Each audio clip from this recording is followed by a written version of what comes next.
2, 1. And we're welcoming Mr. Eurovision, Mr. Jon Ola Sand. Hello, sir. Hello, how are you?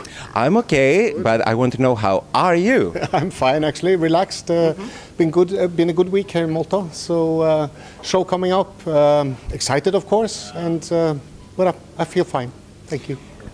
You were the last time in Malta in 2014, I think, for a few days. The last. What are your impressions this time from the island? Well, they do it for the second time, which of course is a big advantage for a broadcaster to be able to sort of have the chance to do it for a second time. So they are better prepared.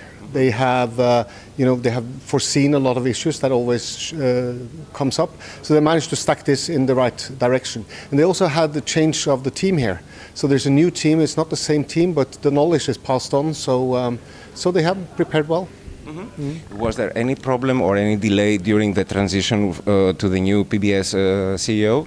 Well, of course, when you do a change like this and some of the team left, there will be a delay. So they have had 3 short months to prepare actually what you see here tonight and or this afternoon, but they've done well.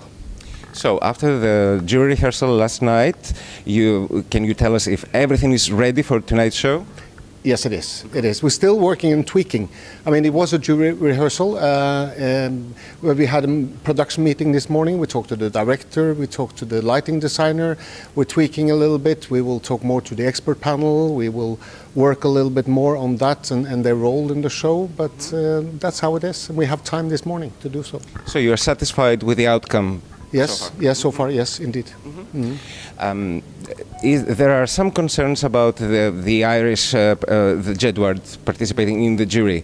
There was a statement, of course, by the EBU, but can you again tell us that everything will be okay regarding the bias, potential bias towards Ireland? Well, they are professionals and they know their role in the show. They have also signed a sort of a declaration where they will vote independently. All the expert jurors has done so.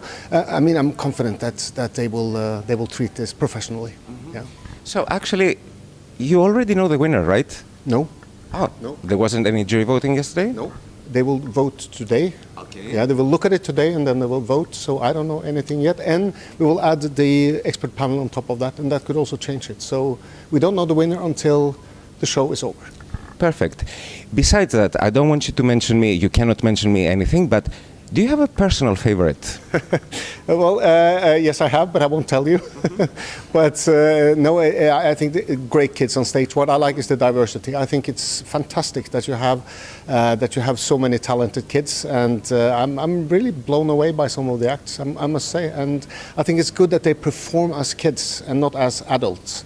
They are not pretending to be adults. They stay safe and solid in their own age and their own sort of experience, and I think that's fantastic. And what's your comment about the way that they used the motto "Embrace" through the postcards? I think that's fantastic. I think this is real public service value that is added to the show. And I think there's so much kids can embrace, and you have this small tagline under each of the embrace that I very much like. So I think that's a good slogan.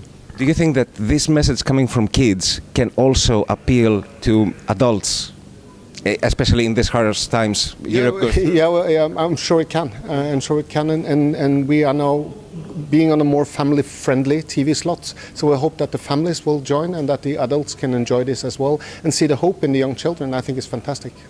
Okay, and the second part of the interview, as I told the EPU, I want to ask some questions about the Senior Eurovision Song Contest. Listen, the way that the news come from Ukraine brings some worries that they're not ready, they're not prepared, they will miss the timeline. What is your impression? What's going on in Ukraine? Well, I have been very clear actually in interviews that they have to speed up the process in Ukraine. And I've been very clear also to the authorities there and to NTU that we actually need to meet the deadlines that are set by the EBU in order to make it to the finishing line. However, in the last weeks, they have really got their wheels turning. So it looks much better now.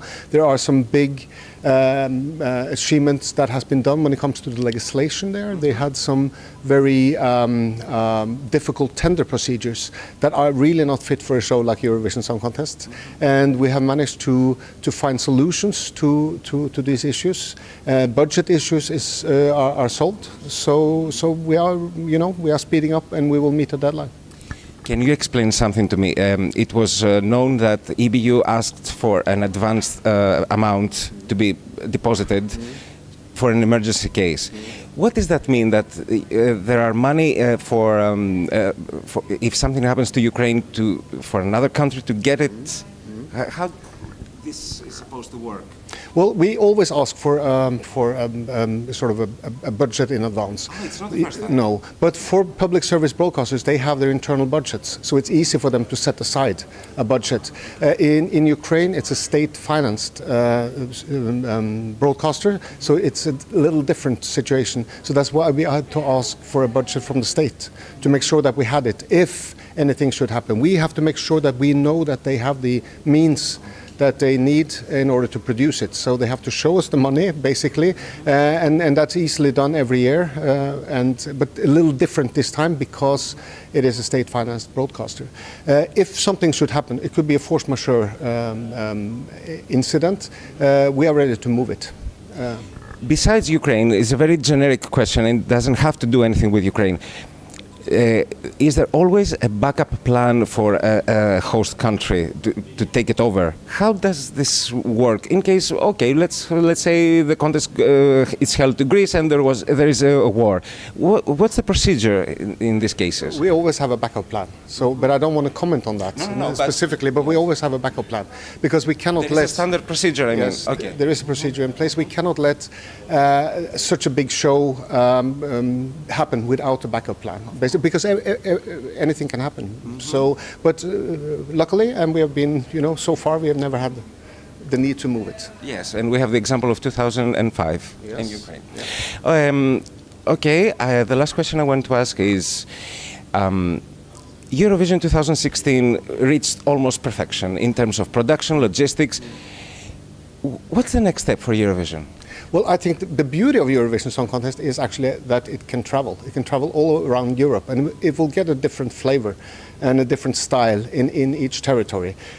Sweden being Swedish, German being Germans, or German, and now it will go to Ukraine, and we will have a Ukrainian touch to it. They will add their sort of achievement or their kind of cultural stamp on it, their mark on Eurovision Song Contest, and I think that's a good thing about it. That's why you love it. That's why I love it. It can travel, it can change, and it can develop by having new host broadcasters, new territories. Sir, thank you so much. Thank All you. the best for tonight. Thank you. And we will be in touch, and we'll see each other in Kiev. Absolutely. Thank you, sir. Okay. Thank you.